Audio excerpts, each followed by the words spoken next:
کے کام کاج کرنے کی عادت نہیں، اس لیے لڑکپن کی عمر ہوتی ہے اور بیماریوں میں مبتلا ہو جاتی ہیں۔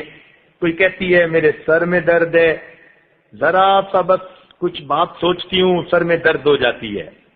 کوئی کہتی ہیں کہ میرے جو ہے لو بیک پین شروع ہو گئی ہے، کسی کو آنکھوں میں اندھیرا محسوس ہوتا ہے۔ یہ ساری مصیبتیں ہاتھ سے کام نہ کرنے کی وجہ سے۔ سیدہ عائشہ صدیقہ رضی اللہ عنہا کے گھر میں ایک چکی تھی اور وہ چکی کے اوپر گندم خود پیستی تھیں جس سے کہ روٹی بنائی جاتی تھی۔ اب اگر ام المومنین اپنے ہاتھوں سے چکی خود پیستی تھیں تو پھر آج کی عورت اپنے گھر کا کام کیوں نہیں کرتی؟ جب گھر کا کام نہیں کریں گی تو پھر کہیں گی جی اب ہمیں سلمنگ کلب میں جانے کی ضرورت ہے کہ چربی چڑھ رہی ہے، پھر آپ جی ہمیں ٹریڈ مل لا کے دیں تاکہ ہم اس پر چلا کریں۔ کیا ضرورت ہے ان کی؟ گھر کے کام کاج میں ایک تو اجر ملے گا، خاوند کا دل جیت لوگی، اور پھر تیسرا یہ کہ جسم کی جو ضرورت ہے کام کا کرنا، آٹومیٹک شوگر برن ہوگی اور اللہ تعالیٰ آپ کی صحت کو بھی ٹھیک رکھیں گے۔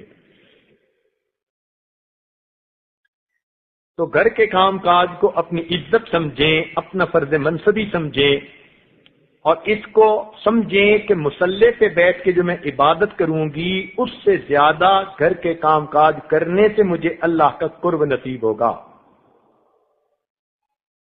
تیسری چیز، اپنے گھر کو صاف ستھرا رکھیے۔ کچھ عورتوں کی عادت ہوتی ہے کہ طبیعت میں سستی، ہر وقت پھیلاؤ ڈال دیتی ہیں۔ گھر کے اندر پھیلاؤ کا ہونا، چیزوں کا بے ترتیب پڑا ہونا، یہ اللہ تعالیٰ کو ناپسند ہے۔ حدیث پاک میں نبی علیہ السلام نے فرمایا اللہ جمیل و یحب الجمال، اللہ تعالیٰ خود بھی خوبصورت ہیں اور خوبصورتی کو پسند کرتے ہیں۔ تو جب نبی علیہ السلام نے گواہی دے دی کہ اللہ تعالیٰ خوبصورتی کو پسند کرتے ہیں تو اس کا مطلب ہے کہ گھر کی بکھری پڑی چیزیں اللہ تعالیٰ کو پسند نہیں آتی۔ لہذا اس نیت سے عورت اپنے گھر کو صاف ستھرا رکھے کہ میرے گھر کی چیزیں ترتیب سے پڑی ہوں گی، صاف ستھرا گھر ہوگا، میرے مالک کو یہ اچھا لگے گا، میری محنت قبول ہو جائے گی۔ یوں سمجھیے کہ جب آپ گھر میں ویکیوم کلینر چلا رہی ہوں گی تو گھر ہی صاف نہیں ہو رہا بلکہ اللہ تعالیٰ آپ کے دل کے گھر کو بھی صاف فرما رہے ہوں گے۔ تو گھر کا جھاڑو دینا یوں سمجھیے کہ میں بیٹھی اپنے دل کے ظلمت پہ جھاڑو دے رہی ہوں۔ تو گھر کو صاف ستھرا رکھیے۔ اللہ تعالیٰ فرماتے ہیں ان اللہ یحب التوابین و یحب المتطہرین، کہ اللہ تعالیٰ توبہ والوں سے بھی محبت کرتے ہیں اور پاکیزہ رہنے والوں سے بھی محبت کرتے ہیں۔ اس لیے ہر چیز کا صاف ستھرا ہونا، پاکیزہ ہونا اور گھر کی ہر چیز کا سیٹ ہونا، یہ اللہ تعالیٰ کی خوشنودی کا سبب بنتا ہے۔ نبی علیہ السلام نے ایک حدیث پاک میں فرمایا کہ عورت جب گھر میں پڑی ہوئی کسی بے ترتیب چیز کو اٹھا کر ترتیب سے رکھ دیتی ہے، اللہ تعالیٰ ایک نیکی عطا فرماتے ہیں، ایک گناہ معاف فرما دیتے ہیں۔ اب دیکھیے ہر عورت گھر میں برتن درست کرتی ہے تو کتنی نیکیاں مل گئیں، کتنے گناہ معاف ہوئے۔ کپڑے سمیٹتی ہے، چیزوں کو سمیٹتی ہے، بچے ادھم مچا دیتے ہیں۔ تو جو عورت گھر میں روزانہ اپنے گھر کی چیزوں کو سیٹ کر دیتی ہے، جتنی جتنی چیزوں کو اس نے اپنی اپنی جگہ پر رکھا، ہر چیز کو رکھنے کے بدلے ایک گناہ معاف ہوا اور اللہ نے ایک نیکی عطا فرما دی۔ تو اس طرح دیکھیے ایک عورت اپنے گھر میں کام کاج کے دوران کتنی عبادت حاصل کر سکتی ہے۔ اگر اس نیت سے گھر کو صاف رکھیں گی کہ لوگ آئیں گے تعریف کریں گے تو یہ آپ کی ساری محنت صفر ہو گئی، اس لیے کہ مخلوق نے کہہ بھی دیا بڑا اچھا گھر ہے تو آپ کو کیا لطف مل گیا۔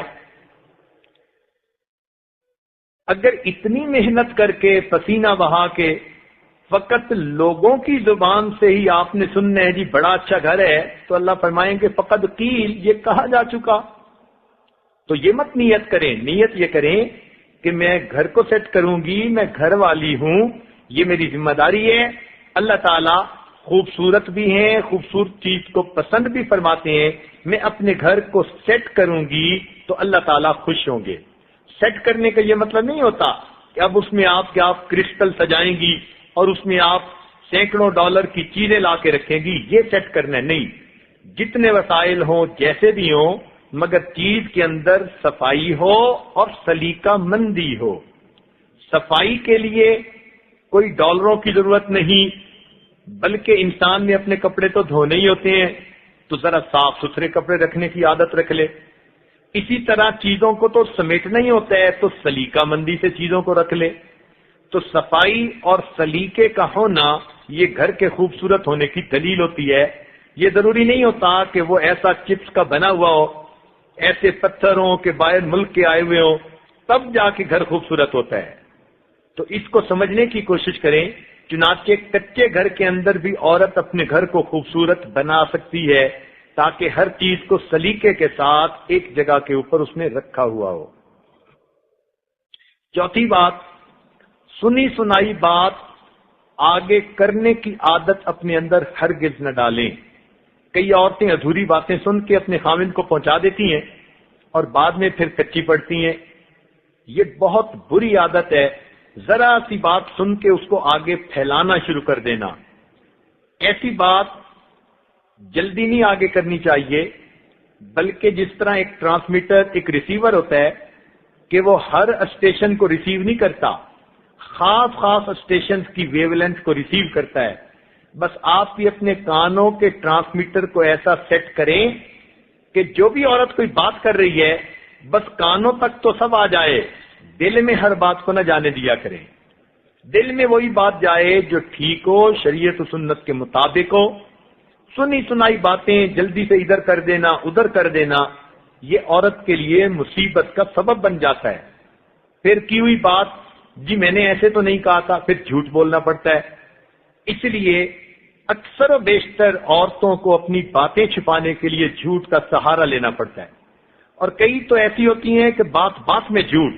حدیث پاک میں آتا ہے کہ بندہ جھوٹ بولتے بولتے ایسی کیفیت میں آ جاتا ہے کہ اللہ تعالیٰ فرشتوں کو فرماتے ہیں کہ جھوٹوں کے دفتر میں اس کا نام لکھ دیا جائے۔ ہر ایک کے سامنے دل کھول دیتی ہیں، کوئی آئی گئی بھی ہوئی نا تو اس کو بتا دیں گی۔ حتیٰ کہ مثال کے طور پر اگر یہ سفر کر رہی ہیں اور ٹرانزٹ لانج میں بیٹھی ہیں جہاز کی فلائٹ کے انتظار میں، اور اس میں ساتھ والی کرسی پہ کوئی عورت آ کے بیٹھ گئی، اب جیسے ہی تعارف ہوگا نا 2 منٹ کے اندر اپنے خاوند کی بھی حقیقت بتا دیں گی، اپنی ساس کی بھی حقیقت بتا دیں گی، اپنے پیٹ میں اگر کچھ ہے تو اس کے بارے میں بھی بتا دیں گی۔ یہ کتنی بے وقوفی کی بات ہے کہ ذرا سی بات میں انسان اتنا جلدی اپنے دل کو دوسرے کے سامنے کھول دے۔ یہ چیز اچھی نہیں ہوتی، بلکہ اس چیز کے نقصانات ہوتے ہیں۔ ہر بات کرنے والا خیر خواہ نہیں ہوتا۔ عورتیں اس بات کو اچھی طرح نوٹ کریں کہ ہر بات کرنے والا خیر خواہ نہیں ہوتا۔ عورتوں کی عادت ہوتی ہے کہ دوسرے کا دل کھولنے کے لیے پوچھ لیتی ہیں کہ آپ کی ساس کیسی ہیں، آپ کا میاں کیسا ہے، اور ماشاءاللہ انہوں نے ایسی گردان یاد کی ہوتی ہے میاں کی زندگی کی کہ اسی وقت وہ سر صغیر سنانی شروع کر دیتی ہیں۔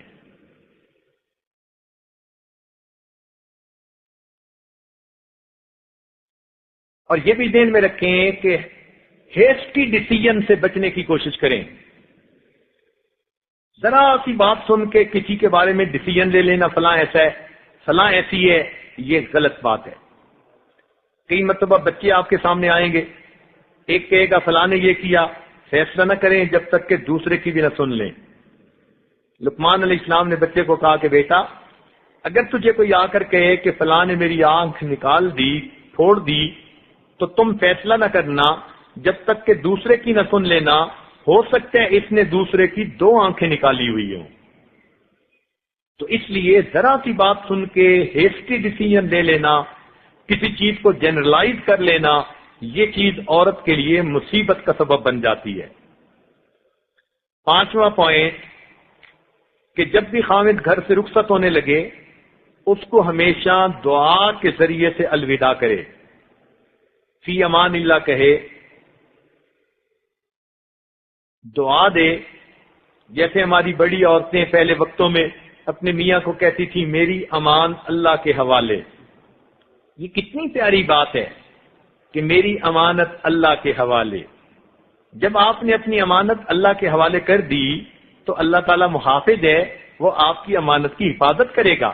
آج کتنی عورتیں ہیں جو خاوند کو گھر سے نکلتے ہوئے یہ الفاظ کہتی ہیں، بہت کم، چونکہ نہیں کہتی اس لیے ان کے خاوندوں کی حفاظت بھی نہیں ہوتی۔ پھر روتی ہیں کہ جی خاوند باہر جاتے ہیں تو باہر ان کو زیادہ دلچسپی ہو جاتی ہے۔ بھائی آپ نے تو اپنی امانت اللہ کے حوالے ہی نہیں کی، اب آپ اللہ سے کیا توقع رکھتی ہیں؟ کیوں وہ ان کی حفاظت کرے؟ تو نیک بیویاں ہمیشہ خاوند اور بچوں کے گھر سے رخصت ہوتے ہوئے ان کو دعا دیتی ہیں، اونچی آواز سے کہنے کی عادت ڈالیں، بلکہ دروازے تک ساتھ آیا کریں اور پھر کہا کریں فی امان اللہ، فی حفظ اللہ، فی جوار اللہ، کچھ نہ کچھ ایسے لفظ کہا کریں، یا ویسے ہی کہہ دیا کریں کہ میری امانت اللہ کے حوالے۔ تو جب آپ اپنی امانت اللہ کے حوالے کر چکی، اللہ تعالیٰ آپ کو کبھی لیٹ ڈاؤن نہیں ہونے دیں گے۔ اللہ تعالیٰ پہ بھروسہ، یقین، یہ تو ہماری زندگی کی بنیاد ہے۔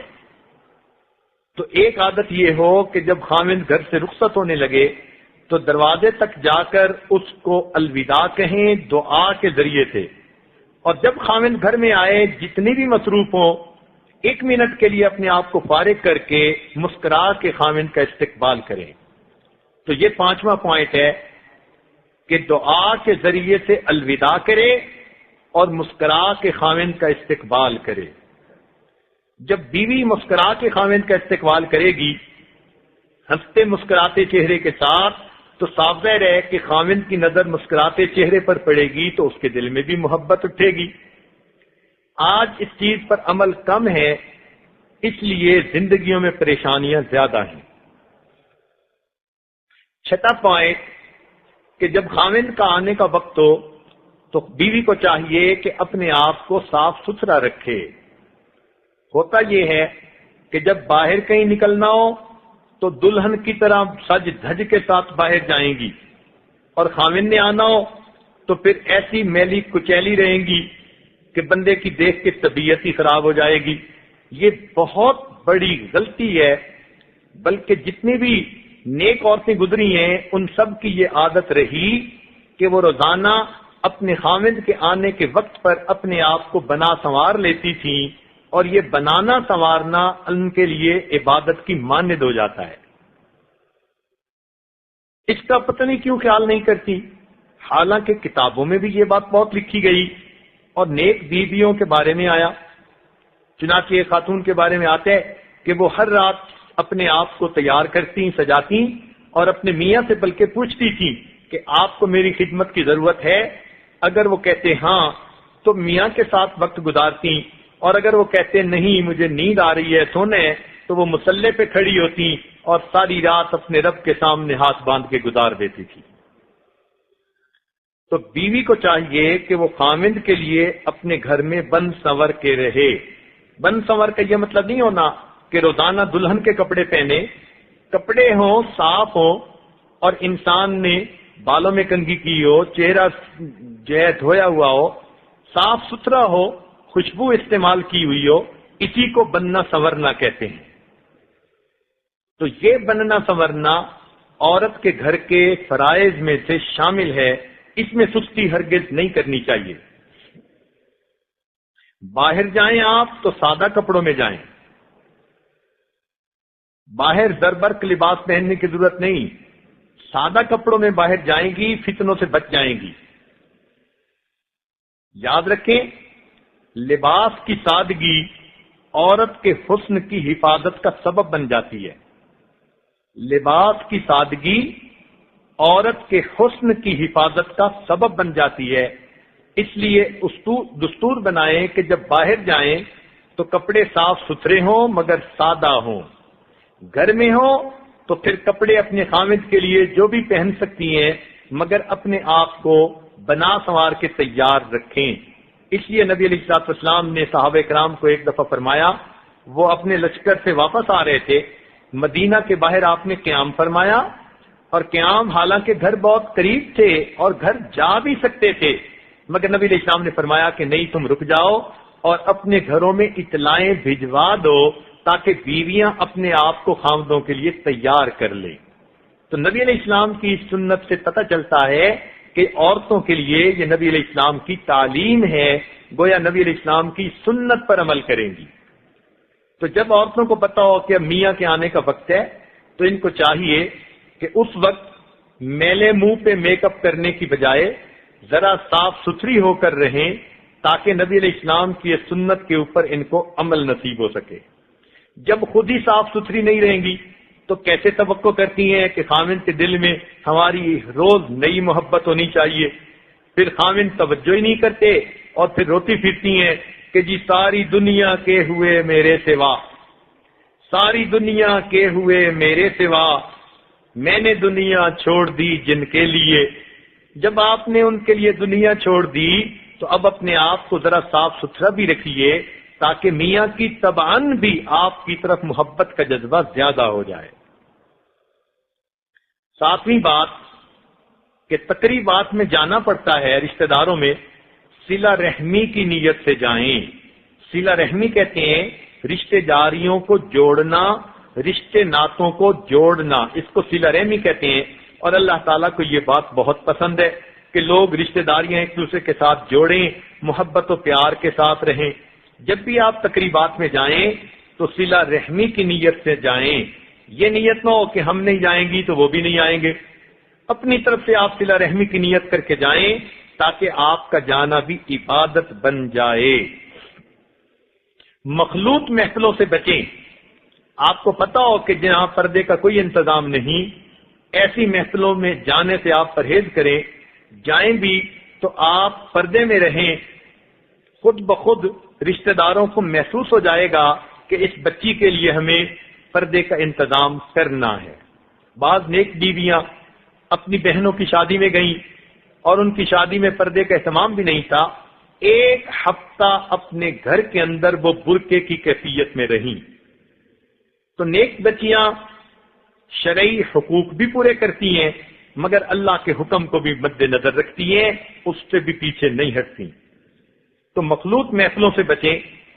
ایک اچھا دستور جس کو ہم نے بھی اپنی زندگی میں آزمایا وہ یہ ہے کہ اگر کسی کے ہاں خوشی کی تقریب ہو تو تقریب کے دن جانے کی بجائے آپ ایک دن پہلے چلی جائیں اور اپنی طرف سے ان کو کوئی ہدیہ اور تحفہ دے دیں اور ان سے کچھ وقت بیٹھ کے باتیں کر لیں اور ان کو کہیں کہ پردے کی مجبوری کی وجہ سے تقریب میں شرکت میرے لیے مشکل ہے، اس لیے میں ایک دن پہلے آ گئی کہ میں آپ کو مبارکباد دے دوں۔ اسی طرح اگر کسی کے ہاں غمی کی کوئی بات ہے تو غمی والے دن جانے کی ضرورت نہیں، اس لیے کہ اس دن عام طور پہ گھروں میں بے پردگیاں ہوتی ہیں، لوگ مسئلے مسائل پردے کے ان کو کوئی خیال نہیں کرتے، لہذا غمی کی کیفیت میں آپ دوسرے دن جانے کی عادت بنا لیں اور ان کو جا کے فرصہ دیں اور بتائیں کہ میں کل نہ آئی اس لیے کہ میرے لیے پردے کا معاملہ تھا۔ تو جب آپ رشتہ داروں کو یہ بات بتا دیں گی کہ مخلوط محفلوں میں مجھے نہیں آنا، جہاں مخلوط محفلیں ہیں آپ خوشی کی تقریب میں ایک دن پہلے جائیں اور تحفہ دے کے آ جائیں، اور غمی کی تقریب میں ایک دن بعد میں جائیں، کیونکہ دوسرے دن پھر پردے کا اتنا پرابلم نہیں ہوتا جتنا پہلے دن ہوتا ہے۔ تو اس دن آپ فرصے کے چند الفاظ کہہ کے آ جائیں، آپ کی رشتہ داریاں بھی قائم رہیں گی اور آپ کا پردہ بھی قائم رہے گا، یعنی آپ نے بندوں کو بھی راضی کیا اور بندوں کے پروردگار کو بھی راضی کر لیا۔ اپنے میاں کو اللہ کے راستے میں خرچ کرنے کے لیے کیسی رہا کریں، اس لیے کہ صدقہ بلاؤں کو ٹالتا ہے، صدقے سے رزق میں برکت ہوتی ہے۔ حدیث پاک میں آتا ہے نبی علیہ الصلوۃ والسلام نے قسم کھا کر فرمایا کہ صدقہ دینے سے انسان کے مال میں کمی نہیں ہوتی۔ اب بتائیے اللہ تعالیٰ کے محبوب ویسے ہی کہہ دیتے تو کافی تھا، لیکن اللہ کے محبوب نے اس صادق الامین نے قسم کھا کر فرمایا کہ صدقہ دینے سے انسان کے مال کے اندر کمی نہیں آتی۔ تو اس لیے اپنے خامد کو اس صدقہ کے بارے میں وقتاً فوقتاً کہتی رہیں، کبھی وہ پریشان آ لو تو اس کو مشورہ دیں کہ کچھ صدقہ اللہ کے راستے میں کر دیں. صدقے کا یہ مطلب نہیں ہوتا کہ جو کچھ ہے سارا کچھ دے کے فارغ ہو جاؤ، بلکہ آپ نے اگر ایک پیسہ بھی خرچ کیا اللہ کے ہاں تو وہ صدقے میں شمار کر لیا جائے گا. It's not the thing which counts, it's the thought. پیسے کو اللہ تعالیٰ نہیں دیکھتے، وہ تو یہ دیکھتے ہیں کہ نیت کتنی اچھی تھی. خود بھی اللہ کے راستے میں خاوند کی اجازت سے دینے کی عادت ڈالیں، اپنے بچوں کے ہاتھوں سے بھی دلوایا کریں. کوئی غریب عورت آ جائے پیسے دینا چاہتی ہیں، اپنی بیٹی کے ہاتھ پہ رکھ دیے، بیٹی جاؤ دے کے آؤ، تاکہ بچی کو سبق مل جائے کہ میں نے بھی اللہ کے راستے میں خرچ کرنا ہے.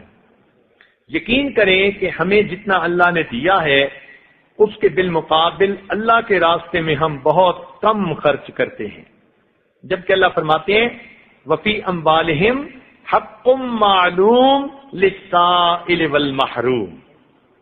مگر ہم تو جتنا کچھ ہوتا ہے نہیں دیتے. حدیث پاک میں آتا ہے اللہ تعالیٰ کچھ لوگوں کو ان کی اپنی ضرورتوں سے زیادہ رزق اس لیے دے دیتا ہے کہ وہ غریب، یتیم، بیواؤں اور ان کے اوپر خرچ کریں. وہ ان کا رزق ہوتا ہے، اللہ اس کو پہنچا دیتا ہے کہ تم ڈاکیے کی طرح ڈسٹریبیوٹ کر دینا. اس کو پوسٹ آفس اللہ بنا دیتے ہیں. اب اگر یہ بندہ غریبوں پہ خرچ کرتا رہے گا اللہ تعالیٰ اس کو ضرورت سے زیادہ رزق دیتے رہیں گے. اگر یہ خرچ کرنا بند کر دے گا تو اللہ تعالیٰ اس کو دینا بھی بند کر دیں گے، اور اس ڈاک کے لیے اللہ تعالیٰ کسی اور کو چن لیں گے. چنانچہ ہم نے دیکھا بعض لوگوں کے کاروبار بڑے اچھے ملینرز ہوتے ہیں، پھر ایسی بات ہوتی ہے کہ کوئی اکنامک پرابلم آئی، کوئی سلمپ آیا، سارا کچھ ان کا ڈوب جاتا ہے. پھر پھوٹی کوڑی کو ترستے ہیں، کہتے ہیں حضرت پتہ نہیں لاکھوں لوگوں سے لینے تھے، آج لاکھوں دینے ہیں. وجہ کیا ہوتی ہے کہ وہ سب کچھ ان کا اپنا نہیں تھا، اللہ نے ان کو دیا تھا تاکہ یہ امین بن کر بندوں تک پہنچا دیں. جب انہوں نے اس فرض میں کوتاہی کی اللہ نے ان کو دینا بند کر دیا، ان کو وہ کچھ دیا جو فقط ان کا اپنا حصہ تھا. تو اس لیے جب اللہ تعالیٰ کسی کو ضرورت سے زیادہ دے تو وہ اللہ کے راستے میں خرچ کرنے کے لیے خوب ہر وقت کوشش کرے، دل کی سخاوت ہو. یہ دل کی سخاوت اللہ کو اتنی پسند ہے کہ نبی علیہ السلام کے پاس حاتم طائی کی بیٹی گرفتار ہو کر آئی تو اللہ کے محبوب کو بتایا گیا اس کا والد بڑا سخی تھا.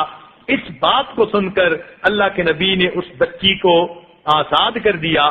وہ کہنے لگی کہ میں اکیلی کیسے جاؤں؟ چنانچہ آپ نے 2 صحابہ کو اس کے ساتھ بھیجا کہ وہ اس کو بحفاظت واپس گھر پہنچائیں. وہ کہنے لگی کہ مجھے اکیلی جاتی شرم آتی ہے، میں آزاد ہو گئی، میرے قبیلے کے سارے لوگ یہاں قید ہیں. نبی علیہ السلام نے اس بچی کی بات پر قبیلے کے سارے لوگوں کو معاف فرما دیا. تو سخاوت اللہ تعالیٰ کو اور اللہ کے محبوب کو اتنی پسند ہے. گھر کے اندر مصلی کی جگہ بنائیں اور اسی کو اپنے لیے مسجد سمجھیں.